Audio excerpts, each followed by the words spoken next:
నమస్తే సకులు. ఈరోజు కథ పేరు పంచకళ్యాణి. పూర్వం కుశీనల దేశంలో దేవవర్మ అనే ఒక క్షత్రియ కుమారుడు ఉండేవాడు. అతను విలువిద్యలోనూ కత్తి యుద్ధంలోనూ అసమాన కౌశలం కలవాడు. అతను చాలా పేదవాడు. అతనికి అరణ్య మధ్యంలో ఒక చిన్న కోట ఉండేది. అతనికి గల ఆస్తి యావత్తు అతని ఆయుధాలు, ఒక పంచకళ్యాణి గుర్రము. ఆ గుర్రం మీద అతను దేశాటన చేస్తూ పండగలకి పబ్బాలకి ఏ రాజుగారైనా యుద్ధ విద్యా ప్రదర్శనలు ఏర్పాటు చేస్తే వాటిలో పాల్గొని బహుమానాలు పొంది వాటితో కాలక్షేపం చేస్తున్నాడు. దారిద్ర్య బాధ జాస్తి అయినప్పుడు దేవవర్మ తన ఆయుధాలనైనా అమ్మాడు, కానీ పంచకళ్యాణిని మాత్రం అతను ఎంత ధరకి కూడా అమ్మలేదు. ఇలాంటి పంచకళ్యాణి గుర్రం కునీల దేశమంతా వెతికినా మరొకటి లేదు. దాని దేవవర్మ తన ప్రాణం కంటే కూడా ఎక్కువగా చూసుకునేవాడు. దేవవర్మ కోటకు ఒక ఆమడ దూరంలో సుప్రతిష్ఠుడు అనే రాజు ఒక ఆయన ఉన్నాడు. ఆయనకి మాలావతి అనే కుమార్తె ఉన్నది. ఆమె అపురూప సౌందర్యవతి. అందుచేత ఆమెను పెళ్లాడడానికి గొప్ప గొప్ప వాళ్ళు చాలామంది వచ్చారు. కానీ సుప్రతిష్ఠుడు గొప్ప లోభి. ఆయన తన కుమార్తెకు ఎంతో సంపన్నుడైన వాడిని తీసుకురావాలని పంతం పట్టి కూర్చున్నాడు. దురదృష్టవశాత్తు మాలావతి దరిద్రుడైన దేవవర్మను ప్రేమించింది. దేవవర్మ కూడా ఆమెను ప్రేమించి ఉండడం వల్ల అప్పుడప్పుడు ఈ ఇద్దరు రహస్యంగా కలుసుకుని ఒకరి ప్రేమ ఒకరికి తెలియచెప్పుకోవడం జరిగింది. దేవవర్మ దాదాపు ప్రతిరోజు మాలావతిని ఒక్కసారి చూసి ఆనందించడానికి, అవకాశం ఉంటే ఒక్క క్షణం సేపు మాట్లాడడానికి తన పంచకళ్యాణి పైన బయలుదేరి అరణ్య మార్గంగా పడి రహదారి చేరుకుని ఆ దారిన సుప్రతిష్ఠుడి నగరం వైపు పోతూ ఉండేవాడు. తిరిగి అదే దారిన అరణ్యం మధ్య ఉన్న తన ఇంటికి వచ్చేస్తూ ఉండేవాడు. ఒకసారి దేవవర్మ సాహసించి సుప్రతిష్ఠుడి దర్శనం చేసుకుని, నేను మీ కుమార్తె అయిన మాలావతిని ప్రేమిస్తున్నాను, ఆమెను నాకు ఇచ్చి చేయండి అని అడిగాడు. సుప్రతిష్ఠుడు గట్టిగా నవ్వి, నీ దగ్గర పంచకళ్యాణి మినహాయిస్తే ఏమున్నది అని అడిగాడు. దేవవర్మ తల వంచుకుని ఇంటికి తిరిగి వచ్చేస్తూ, మాకిద్దరికీ పెళ్లి కావడం అసంభవం. దేవతలంతా ఏకమైనప్పటికీ మమ్మల్ని భార్యాభర్తలుగా చేయలేదు అనుకున్నాడు. ఇది జరిగిన కొద్ది కాలానికి ధనగుప్తుడు అనేవాడు సుప్రతిష్ఠుడిని చూసి, నేను పేరు మోసిన కోటీశ్వరుణ్ణి, మీరు కూడా లక్ష్మీ సంపన్నులే కనుక మన ఆస్తులు కలగలుపుకున్నామంటే మనల్ని మించిన కుబేరులు కునేల దేశంలో ఉండరు. మీ అమ్మాయిని నాకిచ్చి పెళ్లి చేయండి అన్నాడు. ధనగుప్తుడు వయసులో సుప్రతిష్ఠుడికి ఏమీ తీసిపోడు. అయినప్పటికీ డబ్బు మీద వ్యామోహం చేత సుప్రతిష్ఠుడు ఆయనకు తన కుమార్తెనిచ్చి చేయడానికి సమ్మతించాడు. ఈ పెళ్లి జరిగితే కాకి ముక్కుకి దొండపండు కట్టినట్లుగా ఉంటుందని అందరూ అనుకున్నారు. కానీ సుప్రతిష్ఠుడి మనసు మార్చే శక్తి ఎవ్వరికీ లేదు. మాలావతి తనకు కాకుండా పోయిన కాబోయే భర్తను కూడా తలుచుకుని కంటికి మంటికి ఏకధారగా ఏడ్చింది. మర్నాడే ముహూర్తం ఏర్పాటైంది. పెళ్లిలో పెళ్లి కొడుకు ఊరేగడానికి మంచి గుర్రం కావలసి వచ్చింది. నేను అడగమన్నానని చెప్పి దేవవర్మను అడిగి అతని పంచకళ్యాణిని పట్టుకురండి అని సుప్రతిష్ఠుడు తన మనుషులను అరణ్యంలో ఉన్న కోటకు పంపాడు. వాళ్ళు వచ్చి గుర్రం అడిగినప్పుడే దేవవర్మకు మాలావతి పెళ్లి వార్త తెలిసింది. అతను మాట్లాడకుండా తన గుర్రాన్ని సుప్రతిష్ఠుడి నౌకర్లకు ఇచ్చేసి విచారసాగరంలో మునిగిపోయాడు. ఆ రాత్రి పండుగ నెల కాస్తున్నది. ధనగుప్తుడు మాలావతిని తన వెంట వెన్నెల షికారుకు రమ్మని ఆహ్వానించాడు. సుప్రతిష్ఠుడు తన మంత్రిని రాజకుమార్తెకు అంగరక్షగా వెంట వెళ్ళమన్నాడు. ఈ కొత్త పెళ్లి కొడుకు వెంట విహారానికి వెళ్ళడం ఇష్టం లేకపోయినా చేసేది లేక మాలావతి బయలుదేరింది. బయటికి రాగానే ఆమెకు దేవవర్మ పంచకళ్యాణి కనపడేసరికి ఆశ్చర్యం కలిగింది. ఆమె దానిని సమీపించి, ఇది ఎక్కడి నుంచి వచ్చింది అని మంత్రిని అడిగి సంగతి తెలుసుకున్నది. ఈలోపు ధనగుప్తుడు ఒక గుర్రాన్ని, మంత్రి మరొక గుర్రాన్ని ఎక్కారు. మాలావతి మాట్లాడకుండా పంచకళ్యాణి పైన ఎక్కింది. ముగ్గురు రహదారి బయలుదేరారు.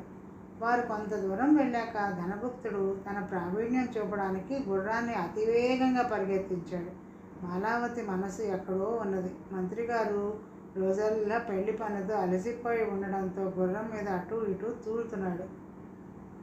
పంచకళ్యాణి దాని అలవాటు చొప్పున రహదారి నుంచి తొలగి అరణ్య మార్గం పట్టి తాపీగా దేవవర్మ కోటను చేరుకున్నది. ఏదో ఆలోచనలో ఉన్న మాలావతి తల ఎత్తి చూసేసరికి ఎదురుగా అపరిచితమైన కోట కనిపించింది. రహదారి లేదు. గుర్రాల మీద తన వెంట వచ్చిన వారు లేరు. దేవవర్మ ద్వారరక్షకులు మాలావతిని సమీపించి, అమ్మా, మీరెవరు? ఈ రాత్రి వేళ ఏం పని మీద వచ్చారు అని అడిగారు. వారు తమ యజమాని గుర్రాన్ని గుర్తించి మరింత ఆశ్చర్యపోయారు. పంచకళ్యాణికి ఎవరో కులీనరాలు వచ్చిందని విని దేవవర్మ అయోమయంలో పడి చూడవచ్చి మాలావతిని చూసి నిర్ఘాంతపోయాడు. మాలావతికి మాత్రం తన విచారం అంతా పోయినట్లయింది. నన్ను ఎక్కడికి చేర్చాలో పంచకళ్యాణి నిర్ణయం చేసింది. నేను ఇక్కడే ఉండిపోతాను అన్నది ఆమె. దేవవర్మ వెంటనే పురోహితుడిని పిలిచి ఆమెను వివాహం ఆడేశాడు. మాలావతి కోసం ఆ రాత్రల్లా వెతికారు, మర్నాడల్లా వెతికారు. మర్నాడు సాయంకాలం జరిగిన సంగతి సుప్రతిష్ఠుడికి తెలియవచ్చేసరికి మాలావతి పెళ్ళి అయ్యే పోయింది. తన అల్లుడు పేదవాడు అనిపించుకోవడం ఇష్టం లేక ఆయన తన కుమార్తెకు తన ఆస్తిలో సగం ఇచ్చేశాడు. ఈరోజుకి కథ సమాప్తం. ఇంకొక కథ. మారిపోయిన చిత్తరు. విసుగు చెందిన విక్రమార్కుడు చెట్టు వద్దకు తిరిగి వెళ్ళి శవాన్ని దించి భుజాన వేసుకుని ఎప్పటిలాగే మౌనంగా శ్మశానం కేసి నడవసాగాడు. అప్పుడు శవంలోని బేతాళుడు, రాజా, ఈ ప్రపంచంలో ఎవరు ఏది కోరిక చెప్పలేం కనుక వెనకటికి నాగధ్వజుడికి తన భార్య చక్కదనం మాసిపోవాలని కోరిక కలిగినట్టే నీకు కూడా ఈ శవాన్ని మోయాలని కోరికగా ఉన్నదనుకుంటాను. నీకు శ్రమ తెలియకుండా ఉండగలందులకు ఆ నాగధ్వజుడి కథ చెప్తాను విను అంటూ ఈ విధంగా చెప్పసాగాడు. ఒకప్పుడు ఉజ్జయిని నగరపు రాజు వద్ద నాగధ్వజుడు అనే కోశాధికారి ఉండేవాడు. ఆయన ఎంతో సజ్జనుడు, ఉదారుడు కావడం చేత నగరంలోని అన్ని రకాల వాళ్ళు ఆయనను ఎంతో ఆదరంతో చూసేవారు. అయితే ఆయన భార్య మూలంగా ఆయనకు కొంచెమైనా మనశ్శాంతి, సుఖము లేకుండా పోయాయి. ఆమె రోగిష్టిది కావటమే కాక సంకుచిత బుద్ధి కలది. ఆమెతో కాపురం చేసిన కొద్ది సంవత్సరాల కాలంలో ఆయనకు అన్ని సుఖాల మీద, జీవితం మీద కూడా పూర్తిగా వైరాగ్యం కలిగింది. తర్వాత ఆమె పోయింది. భార్య పోయాక నాగధ్వజుడు తిరిగి పెళ్లాడే ప్రయత్నం చేయలేదు. ఆయన మిత్రులందరూ ఎంత ప్రోత్సహించినా ప్రయోజనం లేకుండా పోయింది. ఇంతలో ఆయన రాచకార్యం పైన ఒక సామంతుడి ఊరికి వెళ్ళడం తటస్థించింది. ఆ సామంతుడికి చంద్రసేన అనే చెల్లెలు ఉన్నది. అతిథిగా వచ్చిన నాగధ్వజుడికి చంద్రసేన అతిథి మర్యాదలు ఎంత చక్కగా జరిపిందంటే తన భార్య కూడా తనని గురించి ఏనాడు అంత ఆదరాభిమానాలు చూపలేదు అని అతను అనుకున్నాడు. తాను ఆమెను పెళ్లాడుతానని నాగధ్వజుడు సూచన చేయడం తరువాయిగా చంద్రసేన అంగీకరించింది. ఆమె అన్న కూడా సమ్మతించి త్వరలోనే వారికి పెళ్లి చేసేశాడు. చంద్రసేనతో సహా నాగధ్వజుడు ఉజ్జయినికి తిరిగి రావడం చూసి ఆయన మిత్రులు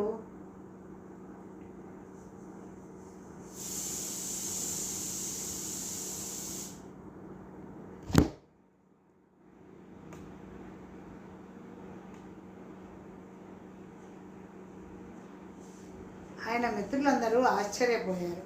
ఈ కొత్త భార్య రావడంతో అతనిలో కలిగిన విచిత్రమైన మార్పు చూసి వారందరూ సంతోషించారు కూడా.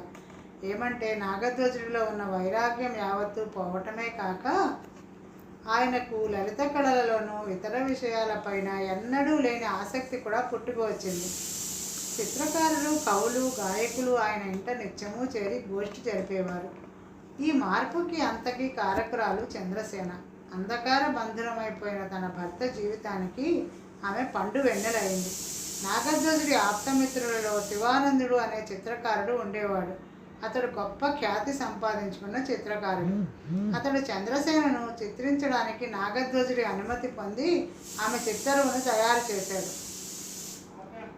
ఈ చిత్తరువు అద్భుతంగా తయారైంది. అది చిత్తరువులాగా లేదు, అద్దంలో చంద్రసేన ప్రతిబింబంలా ఉంది. శివానందుడు అలా జీవంతో తొణికిసలాడే చిత్తరువుని ఎన్నడూ తయారు చేయలేదని అందరూ అన్నారు. శివానందుడు చిత్తరువును నాగధ్వజుడికి కానుకగా ఇచ్చాడు. నాగధ్వజుడు తన భార్య చిత్తరువును చూసి పొందిన ఆనందానికి అంతులేదు. దాన్ని చూసినప్పుడల్లా అతనికి చంద్రసేనను చూసినట్లే ఉండేది. 10 ఏళ్ళు గడిచాయి. నాగధ్వజుడికి జీవితం స్వర్గంలాగా సాగిపోయింది. రాజసేవలో ఆయన బాగా రాణించి మంత్రి పదవి నిర్వహించాడు. ఆయన జీవితం 3 పువ్వులు 6 కాయలుగా ఉండడానికి ప్రధాన కారణం ఆయన భార్య చంద్రసేనయ్య అని అందరూ ఒప్పుకున్నారు. అంతలో చంద్రసేన మరణించింది. నాగధ్వజుడికి నెత్తిన పిడుగు పడ్డట్లయింది. రాజుగారు మొదలుకొని అందరూ ఆయనను పరామర్శించారు. కొందరు మిత్రులు ఆయనను తీర్థయాత్రలు చేసి రమ్మని సలహా ఇచ్చారు. నాగధ్వజుడు రాజుగారి వద్ద సెలవు పుచ్చుకొని 3 ఏళ్ల పాటు తీర్థయాత్రలతో గడిపి తిరిగి వచ్చాడు. ఆయన ఇంటికి తిరిగి వస్తూనే తన భార్య చిత్తరువును చూసి దిగ్భ్రమ చెందాడు. అది వరకు తాను ఎప్పుడూ ఆ చిత్తరువును చూసుకుంటూ ఉన్నప్పటికీ తన భార్యను చూసుకున్నట్లు ఉండేది. కానీ ఇప్పుడు ఆ చిత్తరువు అలా కనిపించలేదు. ఆయన తన మిత్రుడైన శివానందుడిని పిలిపించి, శివానంద, ఈ చిత్తరువు ఇప్పుడు చంద్రసేనలాగా లేదు. 13 ఏళ్ల క్రితం ఉండిన చంద్రసేనలాగా ఉన్నది. ఈ 13 ఏళ్ల కాలంలోనూ ఆమెలో కలిగిన మార్పు ఈ చిత్తరువులో తీసుకురాగలవా అని అడిగాడు. శివానందుడు దిగ్భ్రమ చెంది, నేను మీ భార్యలో ఉండిన సౌందర్యాన్ని మాత్రమే చిత్రించాను. సౌందర్యానికి వయసుతో ఏం పని? ఇది చిత్తరువే కానీ అసలు మనిషి కాదు కదా అన్నాడు. అలా కాదు, చంద్రసేన చనిపోయినప్పటికీ ఒక్క క్షణం కూడా నన్ను విడిచి ఉండలేదు. ఆమె నాతో పాటే పెరుగుతూ ఉన్నది. ఆమె వెంటనే నేను తీర్థాలన్నీ సేవించాను. ముఖ్యంగా తీర్థయాత్రల మూలంగా మా ఇద్దరిలో చాలా మార్పు వచ్చింది. ఇంతకు పూర్వం ఈ చిత్తరువు ఆమెలాగే ఉంటూ వచ్చింది. కానీ ఈ 3 ఏళ్ల కాలంలో జరిగిన మార్పులు ఇందులో తీసుకురావాలి. నా మీద నీకు ఏమైనా ఆదరం ఉన్న పక్షంలో నేను అడిగిన మార్పులు చేయి. నాకు భార్యను తిరిగి ఇచ్చినట్లుగా భావిస్తాను అన్నాడు నాగధ్వజుడు. చిత్తరువును మార్చటం శివానందుడికి ఏమాత్రం ఇష్టం లేకపోయినా తన మిత్రుడి దీనస్థితి చూసి ఆయనపై తనకు కల ఆదరాభిమానాల కొద్దీ చిత్తరువులో నాగధ్వజుడు కోరిన మార్పులన్నీ చేశాడు. ఈ మారిన చిత్తరువును చూసి నాగధ్వజుడు ఎంతో ఆనందించి శివానందుడు అంత విచారించాడు. తన చేతులారా సౌందర్యాలన్నీ హత్య చేసినట్లు తోచింది అతడికి. నాగధ్వజుడిలో భార్యా వియోగ బాధ ఏమీ లేకపోవడం చూసి ఆయనను రాజకార్యాలపైన దూర ప్రాంతాలకు రాయబారిగా పంపాడు. ఈ పనులలో నిమగ్నుడై ఆయన 5 ఏళ్ల పాటు ఇంటి పట్టున ఉండకుండా తిరిగాడు. తిరిగి ఇంటికి చేరుకోగానే ఆయన తన భార్య చిత్తరువును చూసుకుని మళ్ళీ దిగ్భ్రమ చెందాడు. ఈ చిత్తరువు తన భార్యగా ఉండగా వదిలినట్లు లేదని ఆయనకి అనిపించింది. ఆయన మళ్ళీ శివానందుడిని పిలిపించి చిత్తరువుని మార్చమని కోరాడు. శివానందుడు చిత్తరువుకి మరికొంచెం వయసు కలిపాడు. దానిని చూసి నాగధ్వజుడు తృప్తి చెందాడు. తర్వాత కొద్ది కాలానికే ఆయన చనిపోవడం తటస్థించింది. బేతాళుడు ఈ కథ చెప్పి, రాజా, నాగధ్వజుడు తన 2వ భార్య అయిన చంద్రసేనను నిజంగా ప్రేమించాడా? ప్రేమించినట్లయితే అపూర్వంగా చిత్రించిన ఆమె చిత్తరువుని అలా మార్పిస్తాడా? ఈ సందేహానికి సమాధానం తెలిసి కూడా చెప్పకపోయావో నీ తల పగిలిపోతుంది అన్నాడు. దానికి విక్రమార్కుడు, నాగధ్వజుడు చంద్రసేనను ప్రేమించాడు అనడానికి ఎటువంటి సందేహం లేదు. అయితే ఆయన తన భార్యలో ఉండిన చక్కదనాన్ని మాత్రమే ప్రేమించలేదు, మనిషి యొక్క స్వభావాన్ని అధికంగా ప్రేమించాడు. చక్కదనాన్ని మాత్రమే ప్రేమించిన వాడైతే ఆమెలో వయసు తెచ్చిపెట్టే మార్పును చూసి సంతోషించి ఉండడు. చంద్రసేన చనిపోయినప్పటికీ ఆమె స్వభావం నాగధ్వజుడి మనసులో సజీవంగానే ఉండిపోయింది. చిత్రంలో ఉన్న వ్యక్తికి, తన మనసులో జీవించి ఉన్న వ్యక్తికి తేడా కనిపించినప్పుడల్లా ఆయన చిత్తరువుని మార్పించాడు. అంతేకాని భార్య మీద నిజమైన ప్రేమ లేక కాదు అన్నాడు. రాజుకి ఈ విధంగా మౌనభంగం కలగగానే బేతాళుడు శవంతో సహా మాయమై మళ్ళీ చెట్టెక్కాడు. ఈరోజుకి కథల సమాప్తం సకులు. మరొక కథతో రేపు కలుద్దాం. నమస్తే.